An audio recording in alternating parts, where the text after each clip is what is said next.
하나님께서 공동체에 은혜를 주셔서 공동체가 재건되는 자리에 서게 해주시기를 바랍니다. 성령님이 계속 우리 안에서 우리에게 회개를 촉구하고 계십니다. 진정으로 회개의 자리에 나가 먼저 우리 각 사람의 영혼이 영적으로 재건되는 은혜를 입게 되시기를 바랍니다.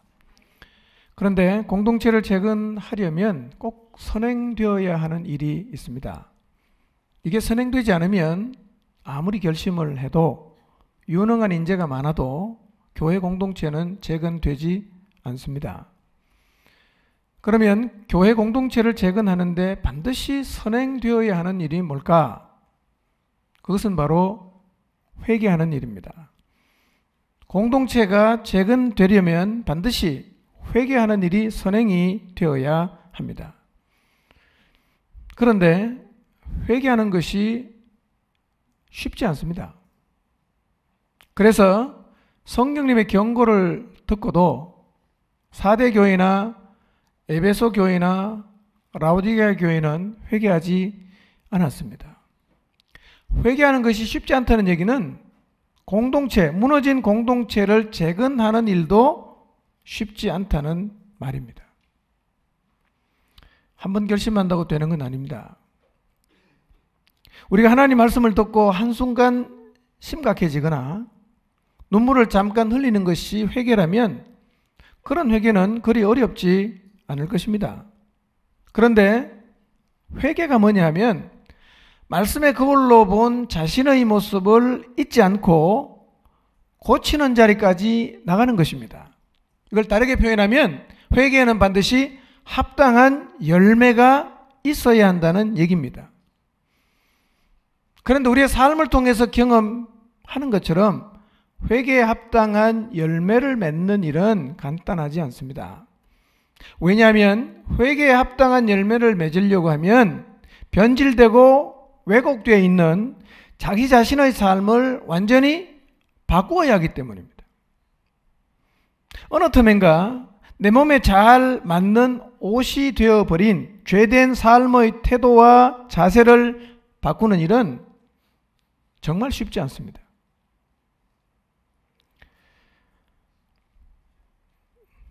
습관적인 죄에서 돌아서는 일은 참 어렵습니다.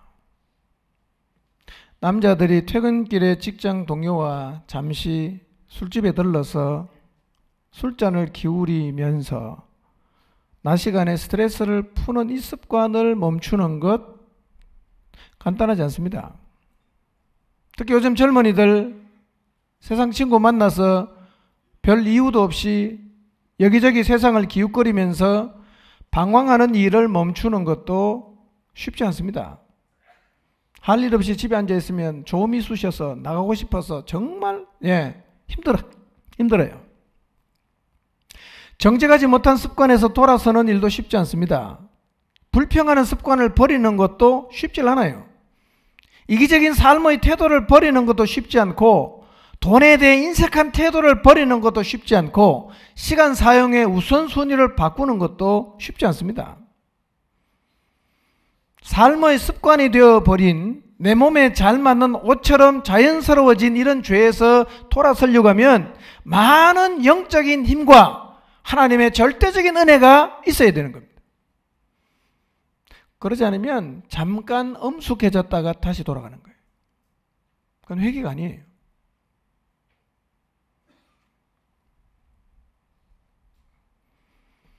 죄된 습관을 바꾸는 회개에 합당한 열매를 맺는 일이 이렇게 쉽지 않기 때문에 많은 사람들이 회개를 촉구받으면서도 돌아서지 못하는 것입니다. 우리는 지난 수련회를 통해서 하나님께서 아시아에 있는 교회를 보여주시면서 우리들에게 회개를 촉구하셨어요. 자, 그 말씀 앞에 섰을 때 그리고 그 말씀을 여러분이 다 받으셨어요. 정직하게 지금 한번 돌아보십시오. 여러분 지금 서 있는 자리가 회개한 자리입니까? 아니면 자기 자신의 모습을 보고 잠깐 심각해졌다가 다시 예전의 자리로 돌아가 그 자리에 서 계십니까? 쉽지 않습니다. 회개하는 게요. 회개는 합당한 열매가 있어야 합니다. 그게 회개한 거예요.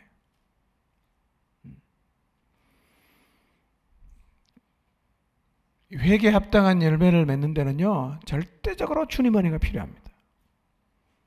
그래서 8월 28일부터 한 주간 우리가 모여서 정말 회개에 합당한 열매를 맺기 위한 기도회를 하려고 합니다.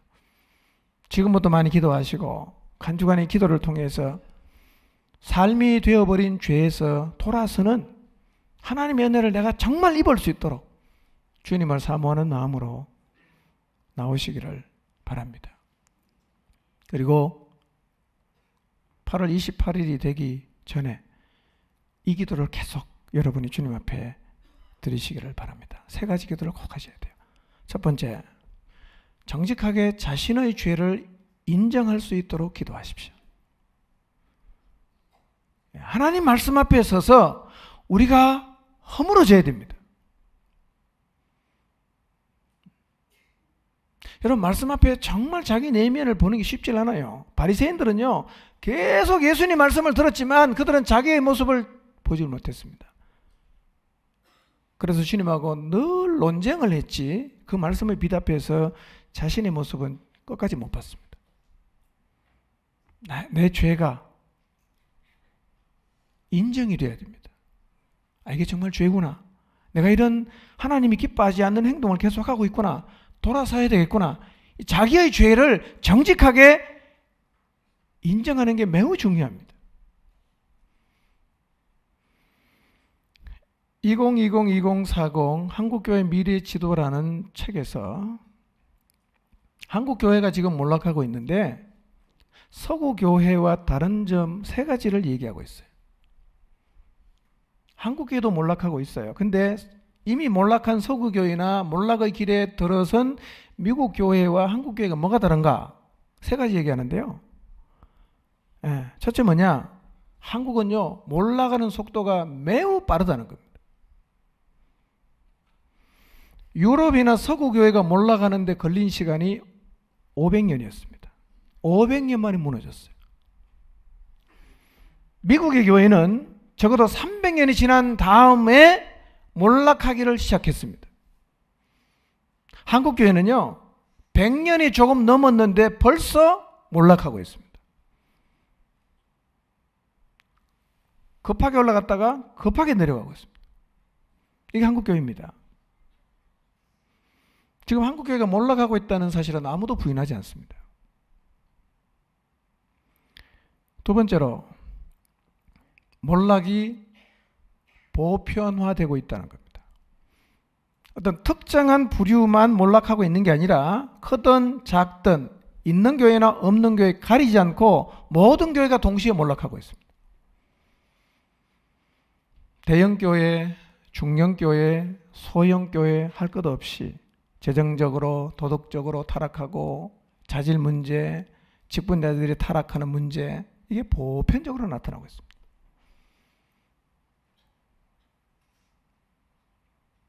세 번째 다른 점입니다. 그게 뭐냐?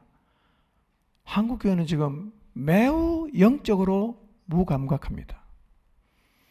감각이 없어요. 감각이 없다 보니까 심각한 위기인데도 위기의식을 느끼는 사람이 거의 없습니다. 위기의식을 느끼면 이대로 가면 죽겠구나, 이대로 가면 주저앉겠구나, 위기의식을 느끼면 멈추려고 하거나 돌아서려고 하는데요, 감각이 없으니까 그냥 계속 가고 있습니다. 브레이크가 없어요. 지금 이게 한국교회가 몰락하는 세 번째 특징입니다. 그래서 아시아 미래인재연구소는요, 2020-2040 한국교회 미래지도 1번을 통해서 이 지금의 모습대로 그대로 가면 한국교회는 암흑기를 맞이할 것이라고 예측했습니다. 그분들을 이런 얘기합니다. 우리도 이 예측이 빗나가기를 바란다. 우리도 이 예측이 빗나가기를 바라지만 안타깝게도 이 예측이 맞아 떨어지고 있다는 겁니다.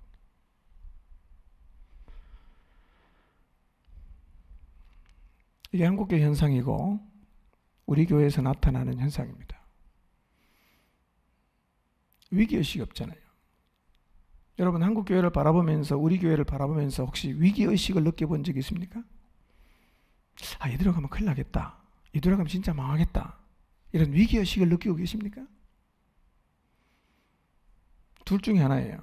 우리가 정말 위기가 아닌 부흥의 길을 가고 있든지 아니면 우리가 완전히 감각을 잃어버렸든지 둘 중에 하나입니다. 제가 볼 때는 후자일 가능성이 많아요.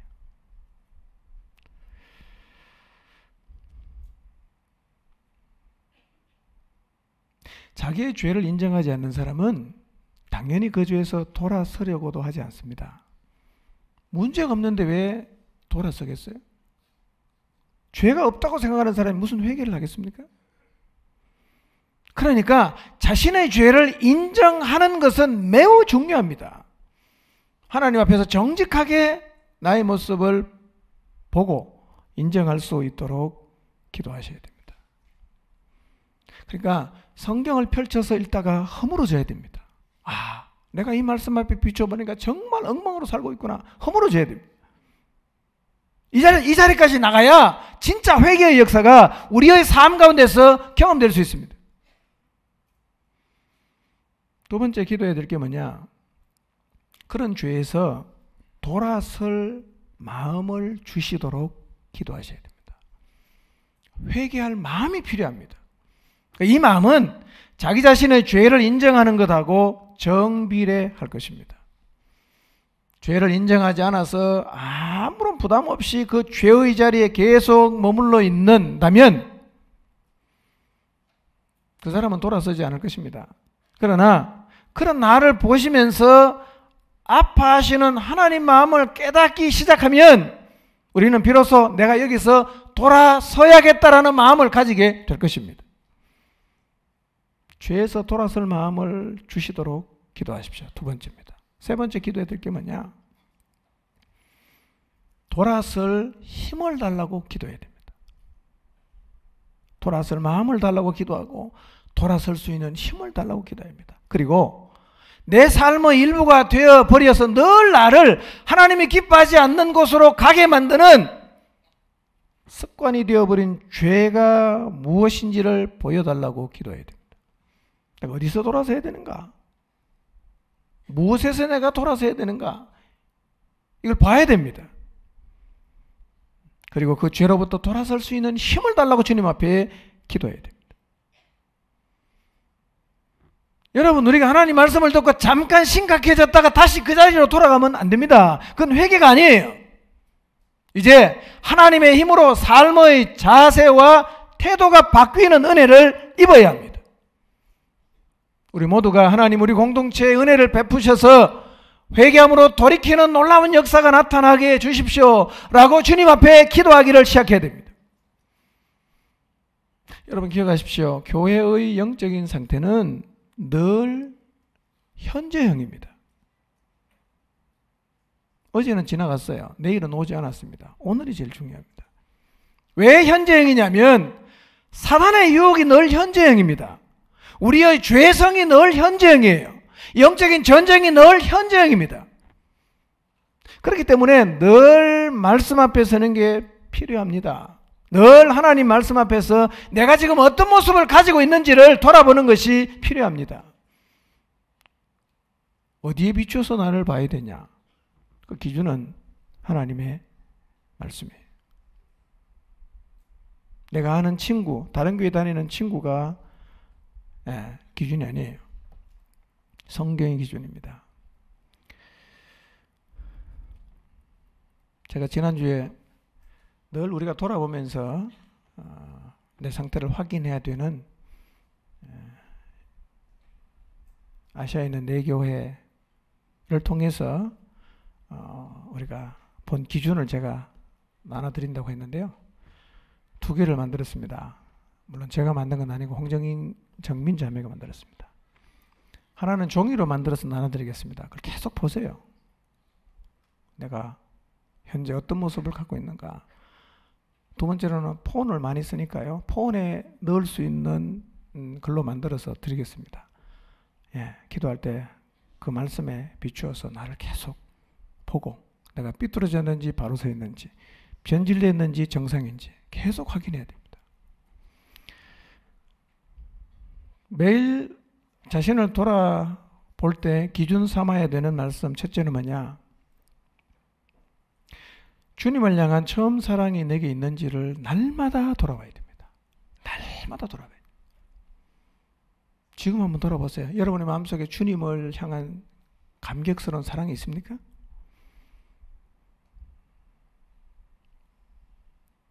주님을 사랑한다는 첫사랑의 감격으로 주님을 향해서 사랑을 고백할 수 있어야 되고, 그렇게 주님이 나를 사랑하셨기 때문에 나도 나를 사랑하고, 그렇게 주님이 사랑한 다른 사람을 향해서도 내가 사랑하고 있어야 되고, 이 사랑으로 사역을 하고 있어야 됩니다. 이게 안 된다. 그 회개해야 되는 거예요.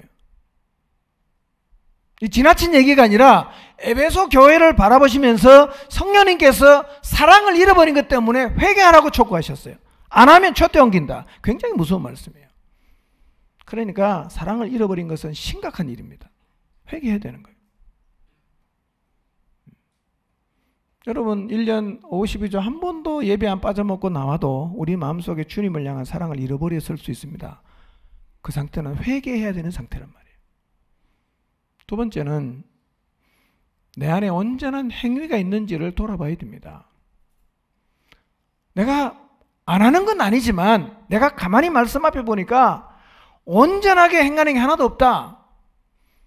이런 상태를 성령께서는 뭐라고 표현하셨습니까? 죽었다 그럽니다. 죽었다. 온전한 행위가 없는 것은 죽은 것입니다. 여러분 주님을 섬기는 일은 무슨 일을 하든지 간에 온전하게 해야 됩니다.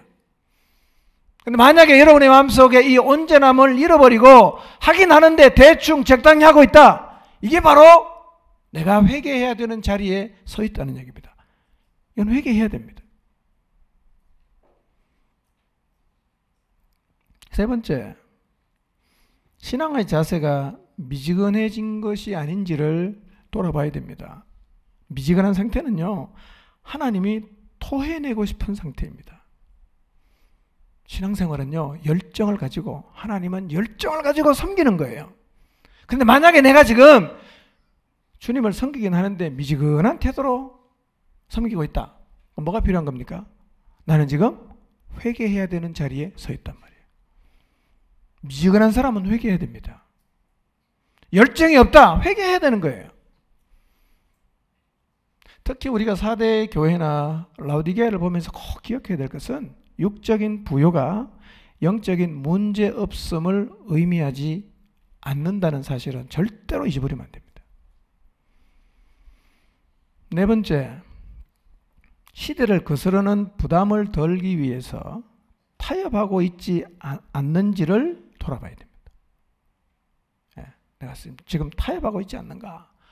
주님을 따라가는데 희생과 대가를 지불하는 게 싫어요. 그래서 거짓 선지자 이세벨의 가르침을 용납하고 주님을 따르는 길을 자기 마음대로 넓혔던 이 두아디라 교회의 모습을 갖고 있다면 이것도 회개해야 되는 상태입니다. 여러분 살다 보면 여기저기서 이런 소리가 들립니다. 길 넓혀도 상관없어. 이런 소리가 스쳐 지나가듯 들리는데요. 이런 소리가 내 마음속에 잡초와 독초처럼 자라고 있지 않는지를 돌아봐야 됩니다. 하나님은 우리가 세상을 거스르며 살기를 원하십니다. 그런데 내가 시대를 거스르고 살아가는 게 너무 힘겹고 어렵기 때문에 그렇게 사는 것을 주저하거나 아니면 타협하고 있다면 나는 지금 회개해야 되는 자리에 서 있습니다. 변질됐단 말입니다. 이 자리가 우리가 서야 하는 자리입니다. 이 하나님의 기준은 변하지 않아요. 내 영적인 상태는 언제나 여기에 맞춰서 평가해야 됩니다. 내가 이 기준에 미치지 못한다. 변질되거나 무너진 거예요. 그리고 이런 자리에 서 있는 나를 볼 때마다 진심으로 회개함으로 다시 원래의 자리로 돌아가려고 해야 합니다. 그래서 우리는 이 기준에 미치지 못할 때마다 느헤미야처럼 하나님 앞에 나가서 기도해야 됩니다. 느헤미야 1장 4절과 5절을 보겠습니다. 읽습니다. 시작.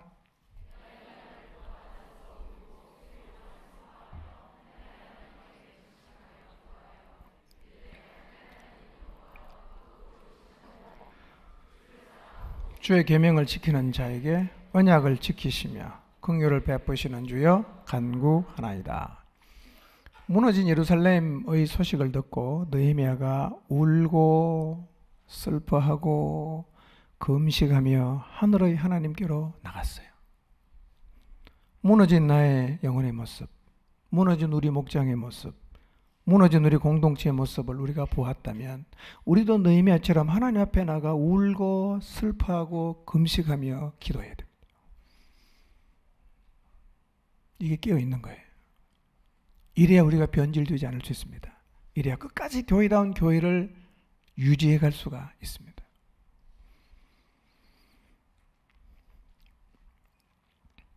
예루살렘 성이 무너졌다는 소식을 듣고 회개한 느헤미야는 무너진 성벽의 재건을 위해서 예루살렘으로 돌아왔어요.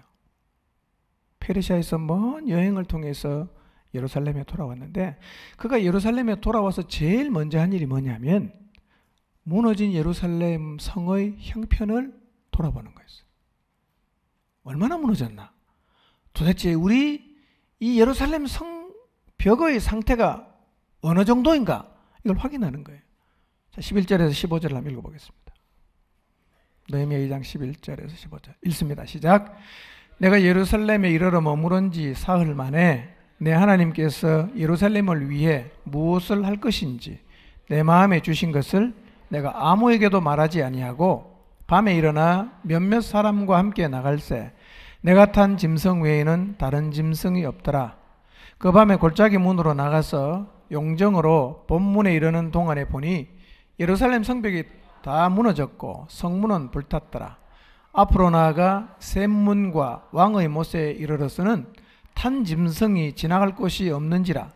그 밤에 시내를 따라 올라가서 성벽을 살펴본 후에 골짜기 문으로 들어와 돌아왔으나 그랬어요. 이런 얘기입니다. 예루살렘 성벽 재건을 위해서 느헤미야가 예루살렘에 돌아왔습니다. 먼 길 왔으니까 사흘 정도 쉬었다가 그가 제일 먼저 한 일이 뭐냐면 예루살렘 성벽을 재건하기 위해서 왔다는 자기의 마음을 아무에게도 말하기 전에 제일 먼저 한 게 뭐냐면 몇몇 수행원들과 함께 성벽을 돌아보기 위해서 나간 거예요. 짐승을 타고 몇몇 수행원과 함께 예루살렘 성벽을 돌아보는데 예루살렘 성이 정말로 심각하게 무너졌어요. 성문들을 보니까 다 불타버리고 없습니다. 완전 폐허가 됐어요. 13, 14절 다시 한번 읽어볼까요? 읽습니다. 시작. 그 밤에 골짜기 문으로 나가서 용정으로 본문에 이르는 동안에 보니 예루살렘 성벽이 다 무너졌고 성문은 불탔더라. 앞으로 나아가 샘문과 왕의 못에 이르러서는 탄 짐승이 지나갈 곳이 없는지라 그랬어요. 이 샘문이라는 문과 왕의 못에 이르러서는 짐승이 그냥 더 이상 갈 수 없을 정도로 험악하게 예루살렘 성이 무너져 있었다는 얘기입니다. 길이 없어졌어요. 완전히 무너졌어요. 15절을 봅니다. 시작. 그 밤에 시내를 따라 올라가서 성벽을 살펴본 후에 돌아서 골짜기 문으로 들어와 돌아왔으나 그리고 그 밤에 계곡을 따라 올라가면서 성벽의 상태를 다 조사를 한 다음에 돌아왔어요. 그러니까 성벽을 재건하려고 하면 먼저는 얼마나 심각하게 무너졌는지를 확인하는 작업이 필요한데 느헤미야는 제일 먼저 그 일부터 했습니다. 성벽을 재건하려고 하면 단순하게 성이 무너졌다 이런 정도를 알아서 되는 게 아니라 어디에 어떻게 얼마나 무너졌는지를 아는 것이 필요합니다.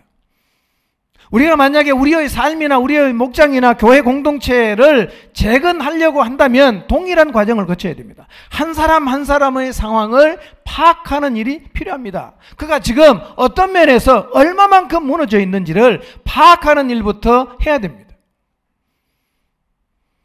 가만히 살펴보면 영적으로 변질되고 무너진 사람들이 있을 것입니다.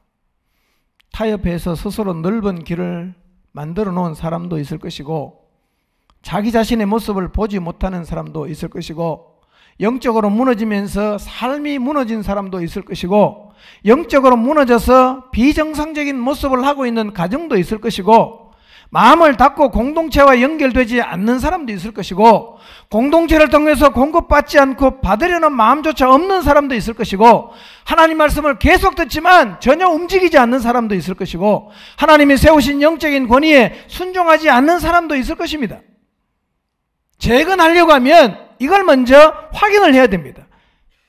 어디가 무너진지를 알아야 재건하는 게 가능하지 않겠습니까? 그래서 9월에 한 사람 한 사람의 영적인 형편을 알기 위해서 목장 신방을 하려고 합니다. 목자들을 통해서 다 개인적으로 신방을 해보십시오. 그러니까 여러분 모두가 마음을 열고 자기 자신의 형편이 어떤지를 다 털어놓고 하나님 앞에 기도하고 목자들은 확인하시기를 바랍니다.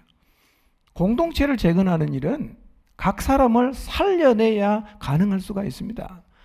여러분, 공동체를 재건하는 것은 이벤트를 통해서 분위기를 띄워서 되는 일이 아닙니다. 한 사람 한 사람 힘들고 손이 많이 가도 살려내는, 각 사람을 살려내는 일을 하지 않는 한 공동체는 절대로 재건될 수가 없습니다. 성경은 이렇게 표현합니다. 교회가 무엇인가? 각 사람이 벽돌이 되어서 건물을 이루고 있는 곳을 교회라고 표현하고 있습니다. 각 사람이 벽돌이에요. 벽돌 위에 벽돌 놓고 벽돌 놓고. 그런데 이 벽돌이 다 망가지고 무너져버린, 깨져버린 벽돌이라면 그런 벽돌로 쌓여진 건물이 온전할 수가 있겠습니까? 각 사람이 부실해지면 결국 교회가 부실해지는 것이고, 그러면 무너지게 되어 있습니다. 제일 먼저 해야 될 일이 뭐냐? 팔을 걷어붙이고 각 사람의 영적인 형편이 어떤지를 세심하게 살피는 일을 해야 됩니다. 목자들께서는 하나님이 여러분에게 맡겨준 목장 예언들을 잘 살펴보시기를 바랍니다. 느헤미야가 말 타고 직접 나가서 성을 다 돌아보았던 것처럼 각 사람을 만나서 기도하면서 영적인 상태를 세밀하게 확인하시기를 바랍니다. 느헤미야는 아무도 모르게 몇몇의 수행원과 함께 성을 다 이렇게 돌아보고 사람들을 불러 모읍니다. 그리고 이렇게 말합니다. 황폐하고 불타버린 성을 건축해서 수치를 당하지 말게 하자. 더 이상 우리가 수치를 당하지 말자. 이 예루살렘 성벽 재건해야 된다. 격려했습니다. 그리고 느헤미야는 하나님이 자기에게 행하신 일들을 다 사람들에게 얘기를 했는데, 이 느헤미야의 얘기를 들은 사람들이 공사를 시작하겠다고, 예루살렘 성벽 재건을 하겠다고 나서기를 시작했어요.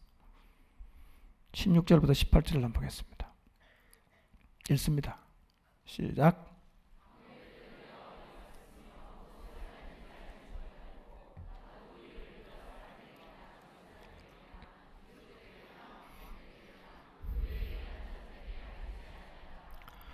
후에 그들에게 이르기를 우리가 당한 곤경은 너희도 보고 있는 바라.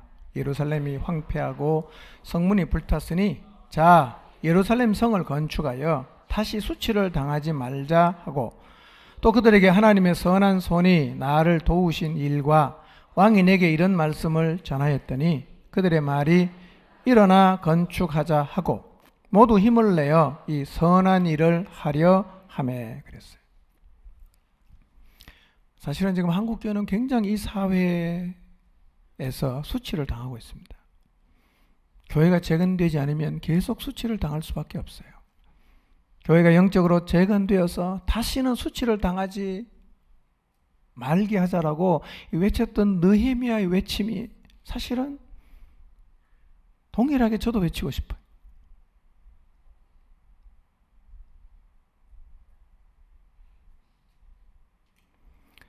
느헤미야가 백성들을 불러 모아놓고 하나님의 선한 손이 자신을 도우신 일과 왕이 자기에게 이런 말씀을 전해줬어요. 이 얘기를 듣고 백성들이 성을 건축하자 이렇게 일어났단 말이에요.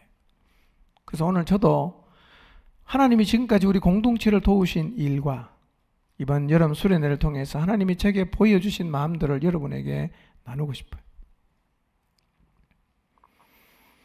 하나님께서 이번 수련회에 아시아에 있는 교회들을 향한 회개의 메시지를 통해서 우리 교회와 한국 교회의 모습을 보게 하셨습니다. 그리고 이미 우리 교회도 한국 교회도 충분히 변질되었음을 보게 하셨습니다. 제 마음속에 위기의식이 생겼어요. 이러다간 다 죽겠다. 깨어서 정신을 차려야겠다는 마음이 계속 제 안에 듭니다. 말하지 않아도 다 느끼고 있는 사실은 한국교회가 이 사회에 짓밟히고 있다는 것입니다. 개독교. 너무 듣기 거북하지만 이런 단어는 인터넷을 도배하고 있습니다. 그런데도 교회 안에 있는 사람만 이 상황의 심각성을 전혀 인식하지 못하고 있습니다. 마치 바로왕이 모세를 통해 내린 재앙으로 나라가 거의 망했는데도 바로는 나라가 망한 사실을 제대로 깨닫지 못하고 계속해서 버틴겼던 것처럼, 어쩌면 오늘 우리가 더 이상은 내려갈 자리가 없다는 사실조차도 깨닫지 못하고 있을 수가 있습니다. 한국교회는 복음에서 떠남으로 많이 변질되었습니다. 그 결과로 세상의 빛과 소금이 되지 못하고 맛을 잃어버린 소금이 되어 짓밟히고 수치를 당하고 있습니다. 그런데도 정신을 차리지 못하고 계속해서 무너지는 길로 가고 있습니다. 교회 지도자들이 무너지는 소식이 계속 들립니다. 교회가 싸워서 분열되고 무너지는 소식, 예수님 믿는다는 사람들의 참 덕이 되지 않는 많은 이야기를 우리가 듣고 있습니다. 너무 이런 얘기를 많이 듣다 보니까 이제 우리는 들어도 별로 감각이 없어졌습니다. 감각을 잃어버리니까 정말 가슴 아픈 이야기를 들으면서도 경각심을 갖지 못할 뿐만 아니라 그 얘기는 나와는 상관없는 이야기라고 생각하고 있습니다. 그리고 변질된 교회에서 나타나는 심각한 현상들을 그저 일상으로 특별할 것이 없는 일로 받아들이다 보니까 이 위기의 상황에서도 우리의 마음이 너무 느슨해졌습니다.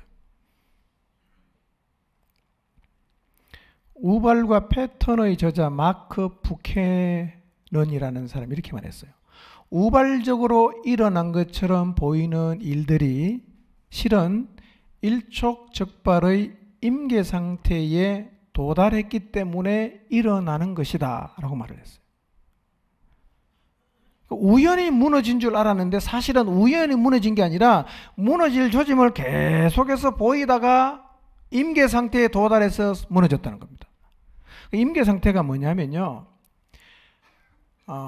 모래 하나만 떨어져도 산사태가 날 정도로 그냥 꽉 찼어요. 하나만 더 얹으면 그냥 내려앉는 겁니다. 그게 임계 상태예요. 그러니까 임계 상태에 도달하면 아주 작고 사소한 일에도 굉장히 과하게 무너지는 겁니다. 지금 한국 교회의 위기가 언제부터 시작되어 어디까지 진전됐는지 정확히 알 수는 없지만 위기의식을 느끼지 못하고 변질된 것에 대한 자각이 없는 이런 모습들은 한국교회가 지금 거의 임계 상태에 도달했음을 직감하게 합니다. 이대로 계속 가면요, 어느 순간 주저앉을 수 있어요. 이제 교회의 유일한 희망이 뭔가? 지금의 상황에 대해서 위기의식을 느끼고 정신을 차리고 회개하는 것입니다. 이것만이 희망입니다. 다른 대안이 없습니다. 예수님은 우리를 세상의 빛과 소금이라고 하셨습니다. 여러분, 바닷물의 염분이 몇 프로인 줄 아십니까? 바다마다 좀 다르답니다. 보통 한 3.5% 된답니다. 3.5%의 염분 때문에 바닷물은 썩질 않아요. 그런데 한국 사회에 그리스도인이 제일 많았을 때가 19%였습니다. 지금은 10% 정도 돼요. 19%에서 10%로 떨어졌으니까 많이 줄긴 했지만, 그러나 아직 희망이 있는 게 뭐냐면 한국에 있는 그리스도인의 퍼센테이지는 바닷가의 염분보다 3배나 높아요. 지금이라도 교회다운 교회가 되면 교회는 다시 이 땅에 희망을 줄 수가 있단 말이에요.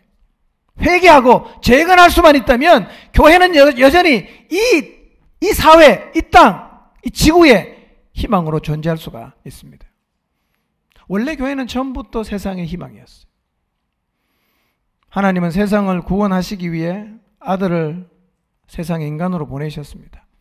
이 땅에 오신 하나님의 아들 예수님은 33년을 사시다가 십자가에서 죽으셨습니다. 하나님은 십자가에 죽으신 예수님을 능력으로 다시 살리십니다. 그리고 그를 모든 이름 위에 뛰어나게 하십니다. 그 다음에 어떻게 하셨어요? 그분을 교회의 머리로 삼으셨어요. 부활하신 예수님을 교회의 머리로 삼았다는 얘기는, 이것은 교회가 이미 하나님의 계획 속에는 있었다는 얘기입니다. 실제로 교회는 하나님이 세상을 구원하시기 위해서 창세전에 계획하신 곳입니다. 그리고 이 교회에는 부활하신 예수님이 머리로 계시면서 하나님의 위대한 계획인 인류 구원의 역사를 이 교회를 통해서 지금도 이루어가고 계십니다. 교회의 머리가 예수님이라는 말은 교회는 절대로 세상에 밀리지 않을 수 있는 기본을 갖고 있다는 얘기입니다. 교회의 머리가 예수님이기 때문에 교회는 세상을 변화시킬 수 있는 엄청난 힘, 능력을 갖고 있습니다. 이게 교회예요. 지금도 교회에는 하나님의 충만함이 머무르고 있습니다. 교회는 넘부의 권세가 못 이기기 때문에 교회는 이 세상을 지배하는 사단과 붙어도 절대로 밀리지 않는 곳입니다. 교회가 이렇게 놀라운 것이에요. 교회가 교회다워질 때 이 교회의 놀라운 능력들이 모두 나타나게 되어 있습니다. 그리스도인된 우리가 이런 교회를 꿈꾸면서 교회를 통해서 하나님의 영원한 지신 계획을 이루어 가시는 그 일에 나의 인생을 드릴 수 있다는 것, 얼마나 가치 있는 일입니까? 여러분, 세상에 살면서 할 일이 많지만 주님의 계획 속에 이 땅을 구원하는 곳으로 하나님께서 세워주신 이 교회를 세워가는 일에 내 인생을 드릴 수 있다는 것은 정말 가치 있고 의미 있고 축복이 되는 일입니다. 아멘입니까? 여러분, 교회 세우는 데 인생을 드리십시오. 좋은 직장 가서 돈 많이 버는 것보다 훨씬 더 의미 있고 가치 있는 일입니다.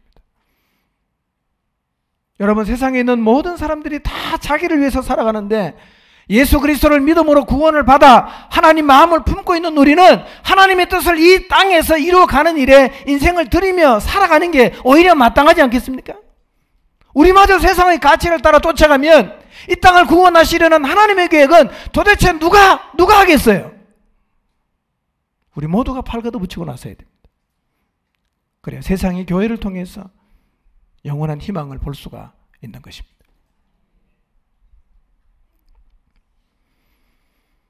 이런 놀라운 교회가 왜 세상에 밟히게 됐는가? 이런 놀라운 기본을 갖고 있는 교회가 왜 세상에 이 놀라운 능력을 드러내지 못하는가? 이유는 변질되었기 때문에 그렇습니다. 변했어요. 무너졌어요. 우리 교회를 한번 돌아봅시다. 우리 교회가 포항 땅에 세워진 것 40년이 다 되어갑니다. 하나님께서는 고 김기준 목사님을 통해서 보증점의 기초를 세우셨습니다. 24년의 기간 동안 세일 사역을 통해서 하나님은 건강한 교회로 서게 하셨습니다. 지난 세월을 돌아보니 하나님이 우리에게 주신 은혜가 많습니다. 우리의 수고와 헌신의 결과들을 지금 우리가 보고 있습니다. 24년 동안 우리는 사람을 세우는 일에 집중했습니다. 땅끝까지 복음을 전하는 일에 전념하면서 살았습니다. 비좁은 해도 통해서 다음 세대가 마음껏 하나님의 역사를 이루어갈 수 있도록 충분한 공간이 있는 이 창포동으로 우리 세대가 희생을 각오하고 교회의 틀을 옮겼습니다. 그리고 신앙의 땅인 공동체에 헌신해서 여기에 뿌리를 내리고 공동체를 세우는 일에 자신의 인생을 드리는 사람들이 많아지게 하셨습니다. 이제는 1세대뿐만 아니라 2세대, 3세대, 4세대들도 신앙을 지키려는 한 가지 이유 때문에 땅을 지키고 있고, 신앙의 땅을 지키기 위해서 더 나은 삶의 환경을 포기하고 여기에 정착해서 공동체를 세워가고 있습니다. 이렇게 2, 3세대들이 신앙의 땅을 지키기 시작하면서 젊은이가 교회를 다 떠나는 이 시대에도 젊은이가 교회에 고스란히 남아있을 뿐만 아니라 다음 세대의 하나님의 나라를 책임질 사람으로 세워져 가게 하셨습니다.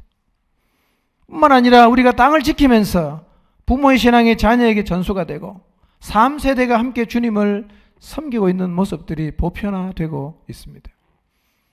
저는 이게 한국 교회의 대안이라고 생각합니다. 땅 떠나면 망합니다. 여러분 좀 손해보는 것 같지만 땅을 지켜야 신앙이 전수가 됩니다. 신앙이 전수가 돼야 세월이 가도 교회가 망하질 않아요. 신앙이 전수가 안 되니까 교회가 망하잖아 지금. 따라오는 사람이 아무도 없어요. 내 자식들이 예수님을 안 믿어요. 이게 보편화되고 있습니다. 여러분 서울 가서 대기업 가는 게 성공입니까?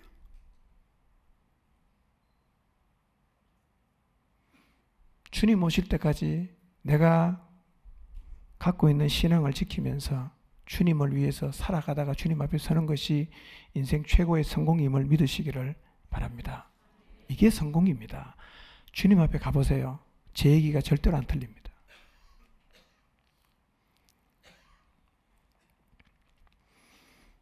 뿐만 아니라 복음이 명확하게 선포가 되어서 믿는 사람과 믿지 않는 사람이 자연스레 구분이 되고, 그러다 보니까 교회에 나오는 누구라도 자신의 영적인 정체성을 분명히 가지게 되었고, 복음이 사람을 변화시키고 새롭게 하는 능력이라는 사실을 우리는 또 다른 사람들을 통해서 계속해서 확인하고 있습니다. 이것이 하나님이 우리 공동체에 허락해 주신 은혜의 선물들입니다. 그런데 제가 신앙은 늘 현재형이라 그랬잖아요. 우리에게서도 어느 순간부터 에베소 교회와 사대 교회와 라오디게아 교회와 두아디라 교회들에게서 나타났던 변질된 모습들이 여기저기서 드러나고 있습니다. 물론 다는 아니에요. 여전히 그런 모습으로 가는 사람도 있지만 무너져서 괸이 난 부분도 꽤 많이 보입니다. 처음 사랑을 잃어버리는 것도 문제잖아. 더 큰 문제가 뭔지 아십니까? 이것을 당연하게 받아들이는 자리까지 가는 거예요. 온전한 순종이 없는 것도 문제지만 이것을 자연스럽게 받아들이고 있는 것은 더 큰 문제입니다. 말씀을 적당하게 대하는 것도 문제지만 그래도 상관이 없다고 생각하는 것은 더 심각한 문제입니다.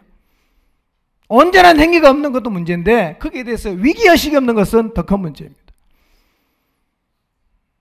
열정이 없는 자리에서 열정이 없는 것을 전혀 문제시하지 않는 자리까지 갔다면 굉장히 멀리 간 거예요. 굉장히 멀리 갔습니다. 사람은 문제가 있다고 생각하지 않으면 절대로 안 돌았습니다. 근데 문제가 있는데 괜찮다고 생각하는 수준까지 간 것은 굉장히 멀리 간 것임을 우리가 기억해야 됩니다. 저는 한국교회를 가장 정확하게 딱 한마디로 표현할 수 있는 단어가 저는 바로 미지근함이라고 생각합니다. 라오디게아 교회에 나타났던 미지근함. 이것이 한국교회, 지금의 한국교회를 가장 잘 표현하는 단어라고 생각하는데요. 저는 우리도 예외가 아니어서 우리도 많이 미지근해졌습니다. 많이 미지근해졌어요. 그래서 무너진 곳을 다시 재건하는 일이 필요한 상태입니다. 하나님께서 지금 우리의 모습을 보여주시는 것은 우리에게 회개할 기회를 주시는 것이고 다시 재건할 수 있는 기회를 주시는 것입니다. 우리가 다시 성경으로 돌아가서 성경에서 말씀하고 있는 교회의 원형을 회복해야 합니다.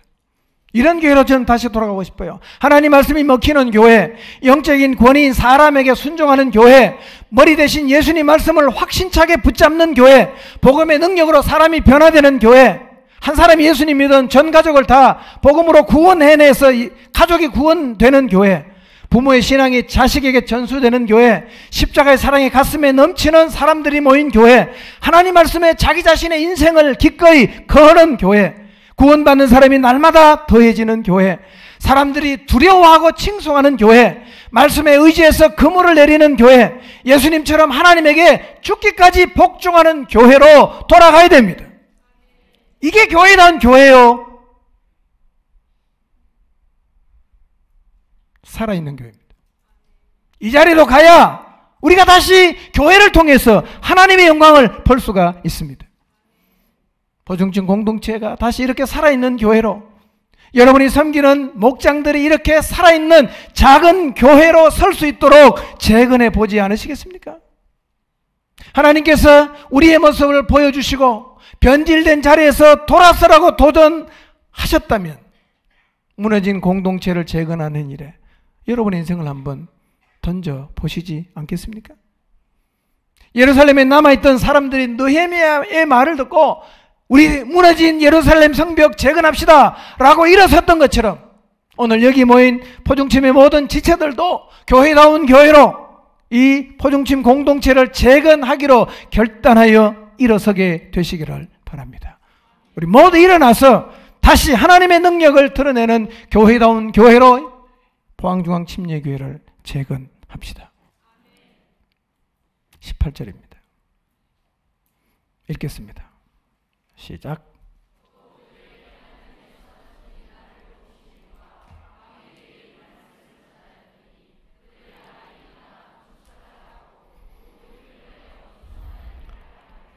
아멘.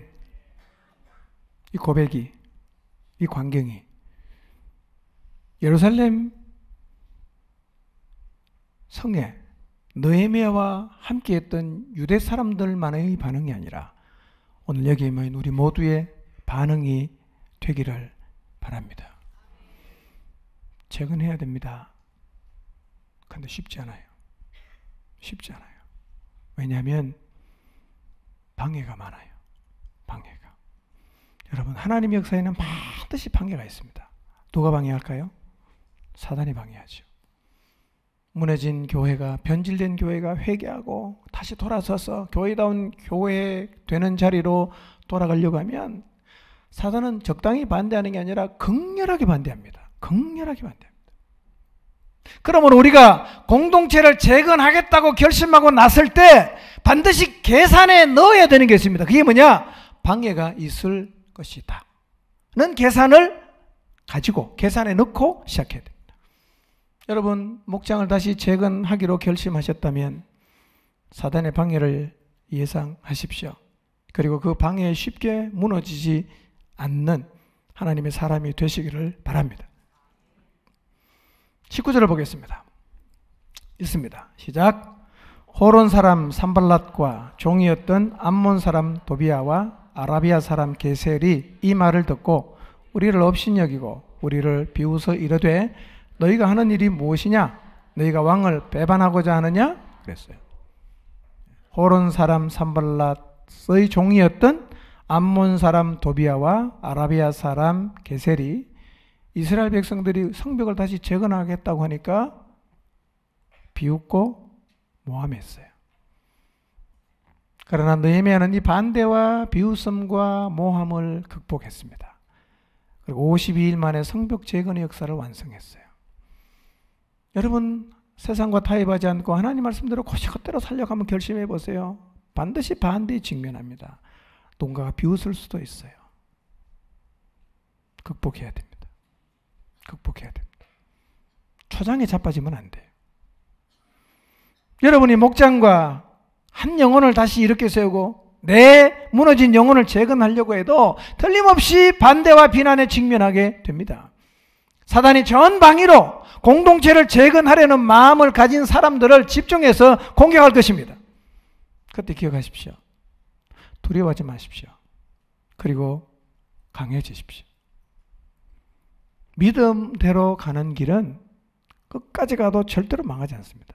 아멘입니까? 하나님의 약속이 있는 길은 고난이 있고 핍박이 있을 수는 있지만 끝까지 가도 절대로 망하지 않습니다. 주저앉지 마십시오. 담대하게 강한 마음으로 하나님이 주신 마음을 따라 재건하는 일을 지속하셔야 합니다. 20절을 보겠습니다. 이런 고백이 우리의 고백이 되어야 합니다. 읽습니다. 시작. 내가 나서서 그들에게 대답하였다.